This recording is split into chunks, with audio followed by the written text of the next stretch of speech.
Yuck, burn it. Don't plant it. It should be illegal. Coming up on this episode.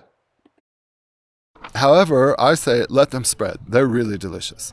I would advise you to never, ever plant them. When the seed capsule dries, it bing and actually shoots the seeds out. And I have a friend who has been trying to get them out of her garden, and I have helped her dig them out of her garden, and the next year they're just right back, a whole forest of them again. Can be very difficult. Stop the invasion. 51 of the most aggressive vegetables that you should never buy and never plant on your property. Or should you? Sometimes there are aggressive vegetables that I think you should plant. Let's get right into it. The mint family. Everybody, I think a lot of people, most people know that mint is aggressive. Peppermint, spearmint, chocolate mint, salad mint, wintergreen mint, apple mint, those are all mints that I have. Orange mint, Moroccan mint, pennyroyal, I have all of those. Lemon balm, Swiss mint, anise hyssop, catnip, menthol mint. I have almost all of those growing in my garden. They need to be grown in containers. I grow mint in containers because mint, if it has access to water in the summer, spreads so aggressively below the surface of the ground that it is almost impossible to control. You do not want mint spreading in your garden. It's okay to grow mint. I think we need to grow mint. I grow lots of kinds of mint. But you want to make sure that you have mint only in a controlled place. So if you have a part of your landscape, like a small portion of your front yard or your side yard that is completely encased in concrete, like surrounded by a sidewalk or something, or a sidewalk and the foundation of your house where that mint cannot spread uncontrolled to the rest of your property, that could work. You can grow mints in pots. I do in my greenhouses year round, but I would not just take any piece of mint and plant it. I would not take a mint plant and just plant it in my open garden. You will live to regret that. I mean, mint is hard to kill. I live in the high desert at 5,200 feet. We have absolutely no rain in the summer, and you still cannot kill mint in that condition. Mint is really difficult to kill. People don't realize that lemon balm and anise hyssop and catnip are in the mint family, and they do spread pretty aggressively too. The next one is herbs that spread. Oregano is very aggressive. It's been interesting to me because I've been teaching gardening classes, in-person gardening classes for years, for probably 25 years, for probably a quarter of a century, maybe longer than that, actually probably longer than that. And it is shocking to me the number of people who get oregano and basil confused. So basil has big leaves and only grows in the summer. It's an annual. And oregano has smaller leaves, is a taller plant, and is perennial. And so it's important when you're deciding to plant herbs in your garden that you remember the difference between basil and oregano, because oregano will spread. It will spread into your lawn, it will spread over your garden, and it can be difficult to get out. It is pretty aggressive. Chives, garlic chives don't spread so much. They're a different species, but chives, like you crumble up and put on a potato, those can spread aggressively, especially if you have pretty good summer water and a cold winter with freezing temperatures. You don't necessarily want to leave. You can have some chive plants, but if you start to see little baby chives, you need to pull those out because after a couple of years, they can start to spread aggressively. Cilantro. A lot of people have trouble with cilantro because if you let cilantro grow to seed in your garden, meaning you didn't harvest it before it went to seed, and then it drops seed everywhere, the next year you have, oh, look, I've got a lot of free cilantro, and then you let it drop some more seed, and then the next year you're like, oh my gosh, I've got cilantro growing everywhere in this garden. So cilantro needs to be controlled, and you need to think carefully about how many plants, unless you probably shouldn't let cilantro go to seed at all. Sage spreads slowly. It is not super aggressive, but it can become very woody and very difficult to get out. I have done property consultations where people say, how do I get this out of here? I regret planting this. Look, there's my dog. Hello. And it can spread slow. It spreads slowly, but if you don't keep your eye on it, after a few years, you have this sort of little forest of sage, and it gets so woody and difficult to get out. It can be difficult to remove. You might even need to use a sawzall tool to cut it out of your garden. Salad greens, miner's lettuce. If you let miner's lettuce go to seed, miner's lettuce really loves the cool temperatures, the cold temperatures of autumn, the cold temperatures of early spring, and it goes to seed pretty quickly. Where I live, it is June. My miner's lettuce has already gone to seed, and it was in full delicious eating mode in March where I live. And if you and it can produce quite a few seeds, so if you don't eat all of it, then you should pull it out instead of just letting it go to seed, because it will spread everywhere into your pathways, into your garden. And because it needs some cool temperatures to germinate, if you live in a place where you have a winter, then the next year you might have 1,000 miner's lettuce plants. Miner's lettuce is really delicious and good to grow, but you don't want to let it get out of control. Chickweed is the same as miner's lettuce. Chickweed does not grow naturally where I live. I have to grow it in my greenhouse to keep it alive. But for a lot of people in the United States, chickweed can be a noxious weed. Chickweed is delicious to eat, really good on its own or in a salad, healthy and nutritious for you. I really like chickweed. That's why I grow it in my greenhouse. But even in my greenhouse, chickweed can get out of control because chickweed will throw a lot of seeds if it's allowed to. So I have to be careful to make sure that if I'm not going to eat all the chickweed, I pull it out before it sets seeds. Purslane is another salad green. Purslane is something that a lot of people will, if you are into food forest gardening, meaning perennial vegetables, then purslane can certainly, purslane is kind of a popular one for a food forest garden. I would advise you to never, ever plant purslane. That one purslane plant can produce 250,000 seeds. And those seeds are extremely viable. If you get one purslane plant in your garden, within a year or two, your entire garden. Purslane likes hot temperatures. It does not usually erupt out of the soil where I live until June or July. And if you let a few plants go to seed, the next year you will have purslane everywhere. And purslane is difficult because it is a succulent, meaning that it is kind of like a cactus, even though it tastes good and it's crunchy when you eat it. It tastes good and it's good for you. But because it is in the succulent family, if you pull purslane out of your garden and throw it on your path or something, it takes weeks for purslane to shrivel up and die. And in that time, it can set its flowers, even after it's been picked, set its flowers, mature its seeds, and throw those seeds even after you've picked it. So you want to be very careful. I would seriously advise you to just never plant purslane. Go to your friends. If you really want to eat purslane, go to your friend's house and get it out of their garden. They'll appreciate you helping them, keeping it full, keeping the weeds down.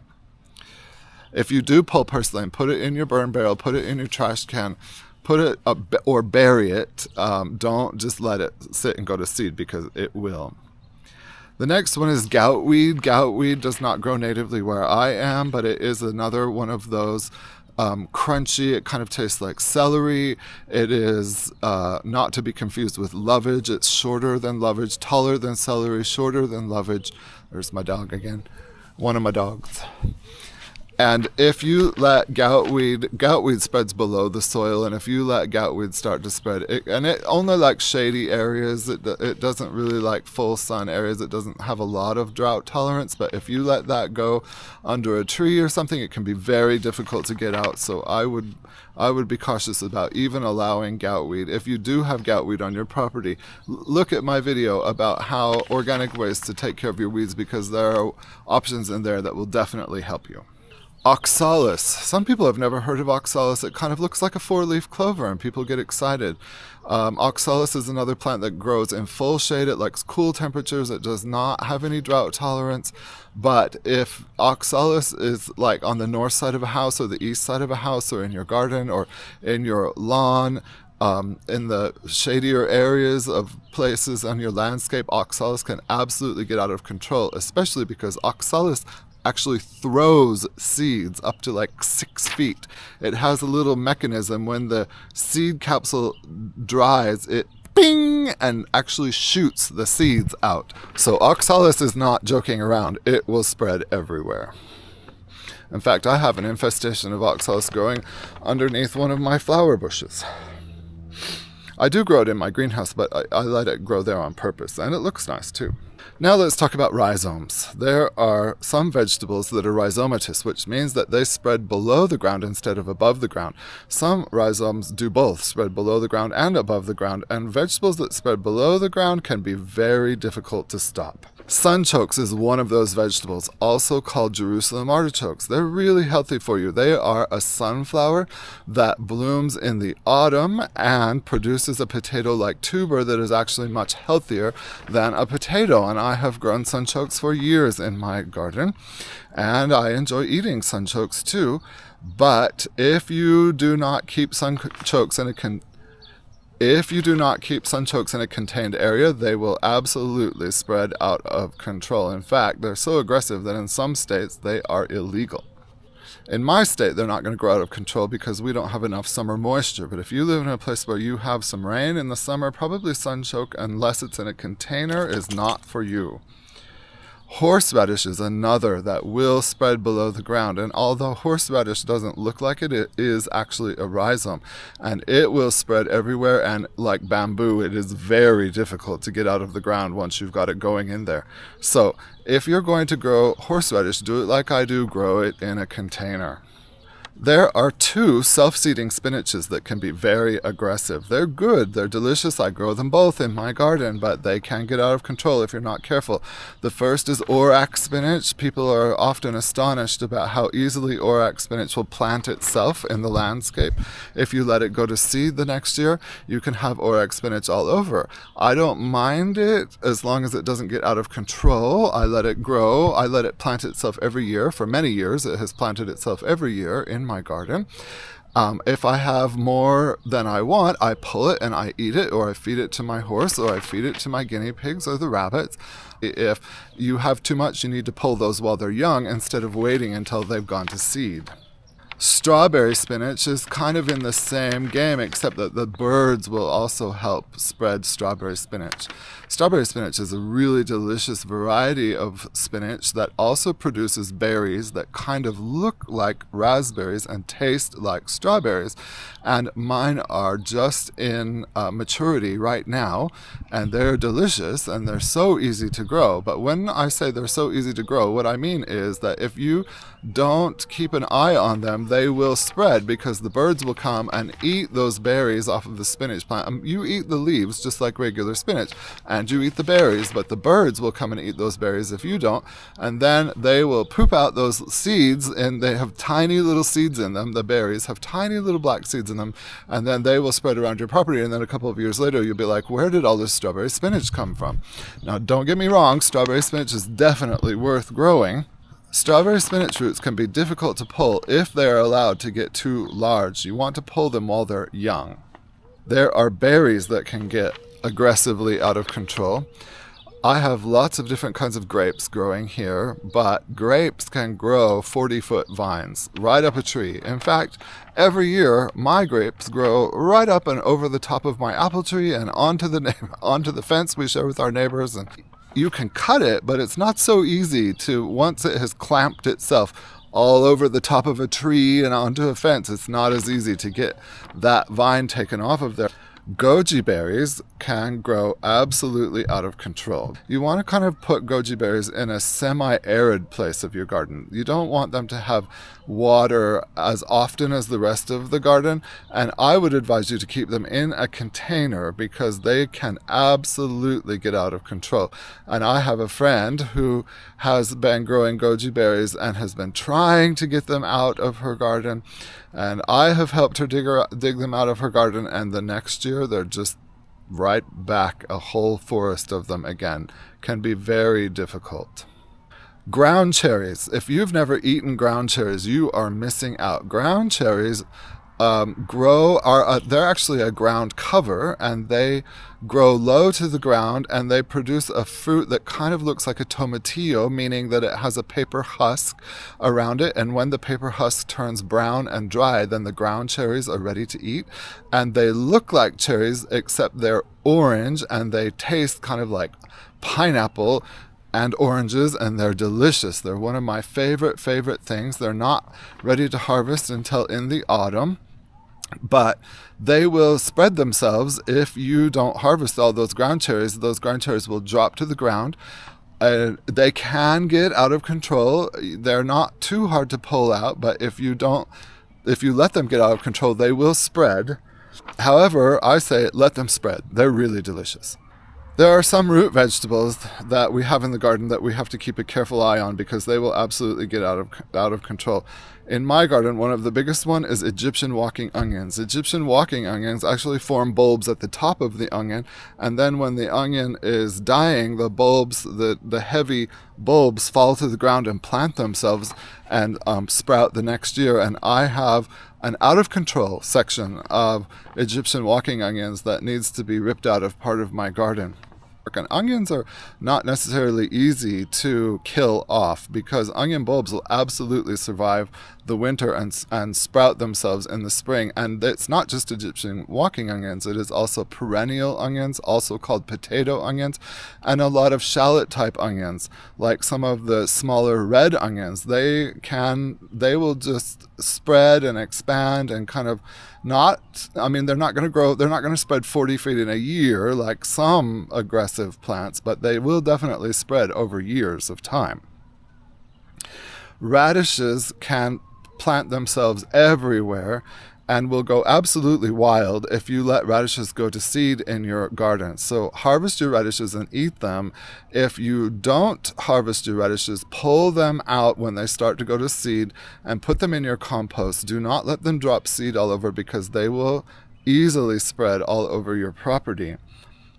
And as they spread, they become more and more wild, and they don't really have a good radish bulb. They just start to put radish seeds everywhere and grow radish pods. And of course, you can eat the pods too, but most people just want to eat the bulbs. In that same vein, wild carrots. Any carrot that you grow and you forget to harvest it and you let it go to seed can become a wild carrot. And wild carrots now inhabit all 50 states of the United States and are a problem worldwide because they do not produce a really great edible bulb, and they do readily cross with carrots that you want to eat, and so can make saving seeds of carrots almost impossible. And if you allow carrots to drop seed, they form umbrellas, flat, big white flowers. And if they drop seed in your garden, then you will have wild carrots within a couple of years growing all over in the edges of your garden, and they can be difficult to control. So you want to keep an eye on carrots. Most people have never tasted salsify. I really like salsify, and there are a couple of wild salsifys that grow in my area, and I let them grow wild in my garden too because I really like to eat them and I like to eat their flowers. But even salsify, garden salsify, if you've never had salsify, it's kind of like a parsnip, tastes kind of like a parsnip, looks kind of like a parsnip. If you've never had a parsnip, it looks and tastes kind of like a white carrot. I think it's better than a carrot. I really like parsnips. But you don't want to let salsify go out of control because the seeds are kind of like dandelions and they will blow seeds all over your garden. And fennel. I don't know if you've ever grown fennel, and fennel tastes like anise hyssop. It tastes like black licorice, and it can be really good in some teas, and it is used medicinally to help soothe stomach upset. And it can be, my friend makes a really great fennel casserole. But fennel plants produce a lot of seeds, and those seeds get spread over the garden, and within a couple of years you can have fennel growing all over the place. So again, if you're going to grow fennel and you don't eat all of the fennel or it gets too old, compost it before it gets 6 or 8 feet tall and starts spreading millions of seeds all over your garden.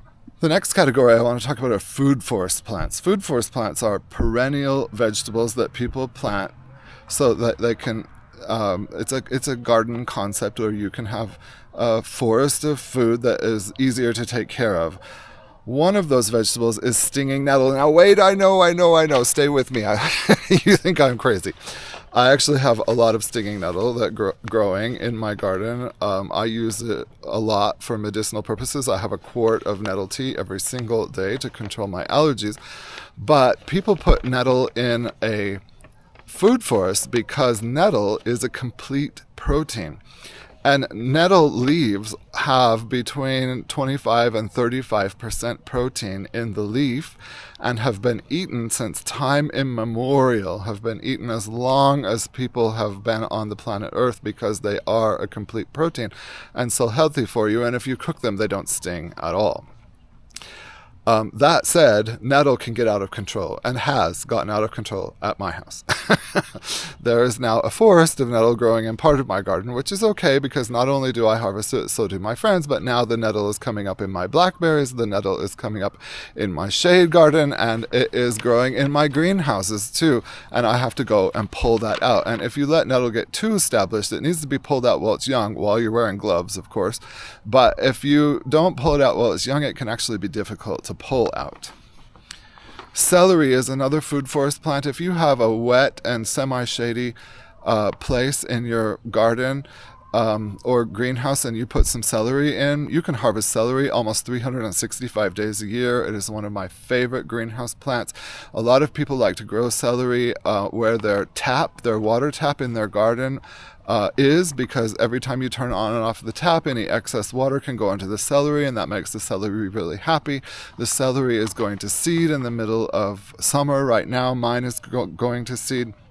But if you live in a place where you have enough water, celery will absolutely go out of control, including in my greenhouse where celery has planted itself in the pathway for years, which is okay with me. I don't mind that. But because I can still harvest it and use it, but if you aren't careful, celery can absolutely grow out of control. Perennial arugula is another one. Arugula, if you're not familiar with it, is a salad green. It has a nutty, kind of spicy flavor depending on the time of year that you eat it and the variety. And there are wild arugulas and rocket arugulas and garden arugulas, and they're all pretty good.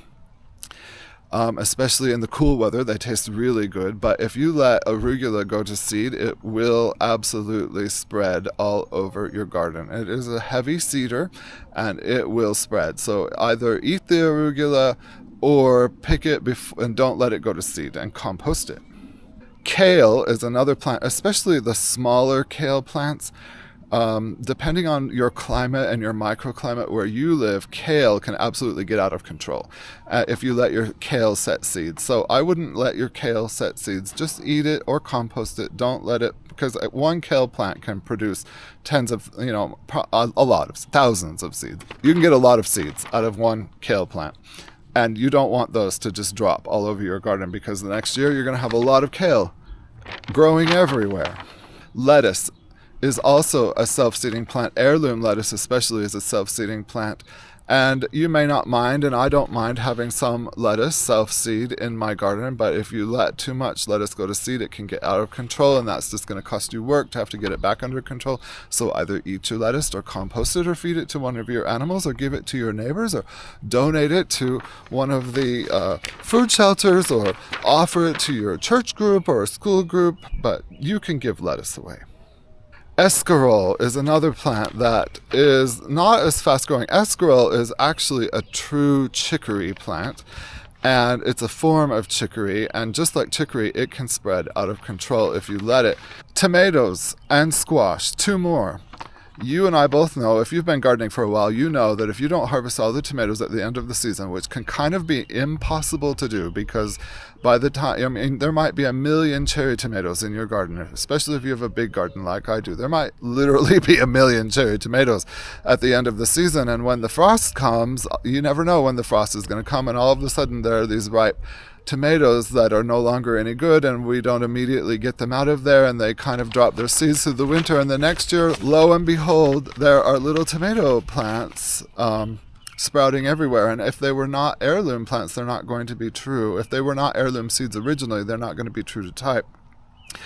Squash is the same way. If you leave squash, zucchini, and other squash in your garden, then the next year you're going to have volunteer squash plants, and squash is, in the world of seed saving, squash is called promiscuous because it readily cross-pollinates with other squash varieties, and it never looks the same as the original. So you really cannot save seeds. You cannot save seeds from squash and pumpkins and zucchinis because they just mix, and you know this if you've ever tried saving squash from your garden, pumpkins and squash and zucchini, they never turn out the same way. If you really want to know how to save squash seeds, I wrote the largest book ever published on this subject. You can find that on Amazon. But clean your squash out. Either feed it to your horse or compost it. The squash seeds have to sit for a couple of months in order to mature, so you want to get rid of those seeds before they sit all winter, because if they sit all winter in your garden, you're going to have volunteer squash in the next spring.